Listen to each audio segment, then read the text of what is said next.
ago for my birthday, I spent Chuck E. Cheese's.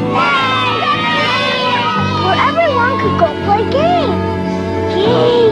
Or, watch a show. A show? Some place where the food and fun are all there. Hang in there, Howie. You can smile America with Chuck E. Cheese.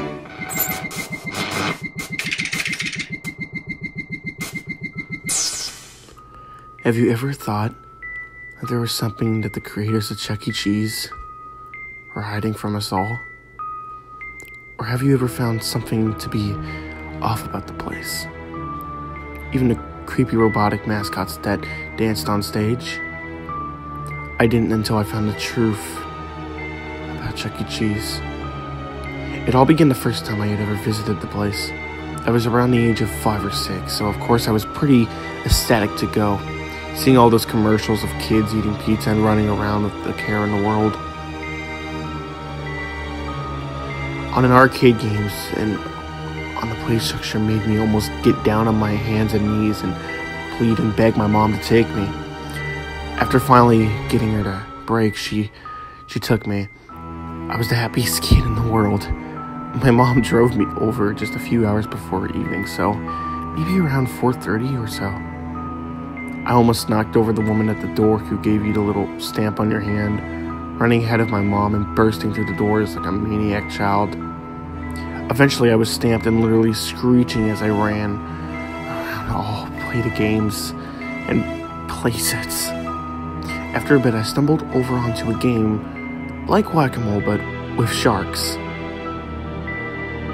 Right by the staff-only room. One shark-whacking minute later, I won the game, and before I could squeal in success and collect my tickets, my ears caught the sound of something very strange going on near the staff-only room. I could hear someone say, "Test number 15, on subject, rat." An angered behavior, such as throwing a desk and a scientist at the wall. I then began to wonder, what in the world could they be talking about? Maybe they were making a new game. Being so young, I had no idea at all what was actually going on in there. Being curious and feeling a bit interested, I pressed myself against the door and listened in as carefully as a 6-year-old could. I could hear them snapping at each other, things like, "What are we going to do with the beast?" and "Get away from me!" A mumbled shout poured over whoever was in there, and replied with a louder, "We can't just kill that thing! It's a beast version of our fucking mascot!" And then the talking stopped. I blinked for a second and pressed myself even closer on the door. I quickly realized that this was a very bad mistake as the door opened from my way against it, and I slipped in, going from leaning on the door to falling face flat on the ground of the staff room. Immediately, footsteps trampled over to me, hands grabbing at my arms. I was out like a light in a few seconds, and I still don't know what the hell they did to do that. I woke up slowly, my eyes feeling heavy and my body feeling weak, in some kind of interrogation room. A tall man with a serious expression wearing the cleanest white lab coat I had ever seen began walking towards me out of the blue like he knew. He knew I'd be awake. His voice was deep and it was scratchy from what I could tell, and began to speak. You know, don't you? You know, he said. I was a 6-year-old kid, half knocked out at a Chuck E. Cheese, so I didn't know what they expected from me. I babbled for a second, letting my tongue function correctly. What? I replied dumbly, blinking hazily. He grabbed my arm, making the static feeling intensify. Somehow, he pulled me a bit, making me whine, though I quickly shut my toddler trap when a loud banging on the door echoed throughout the room. Naturally, me being so young and clueless, I screamed, thrashing around. The man let go of me, snapping at me to shut my mouth. Forgetting about almost everything, I thrashed around some more, slipping out of my chair. I kicked my legs, going into the corner of the room. I screamed again, banging my foot against something, making a loud metal clang against my foot. I twisted around and whined down at an air vent. I kicked it again out of scared, hot anger. With another loud scream clang, the metal front popped off. Again, letting out a shriek when I heard a man stomping towards me out of the noise of clawing metal and banging. I scooted inside, spitting at him. I was scared, half to death. I mean, what was I doing here? Where is my mom? He swiped at me for a moment, but quickly pulled his hand back. There was another loud bang, and the man stepped back using my tiny little hands. I grabbed the air vent's doors and pulled it back, pressing it on the door. Just in time, a piercing hiss was followed by a shout from the stranger and the loudest bang on the door. I crawled back, scooting into the vent. I had to leave. Even being so young, I knew I was in trouble.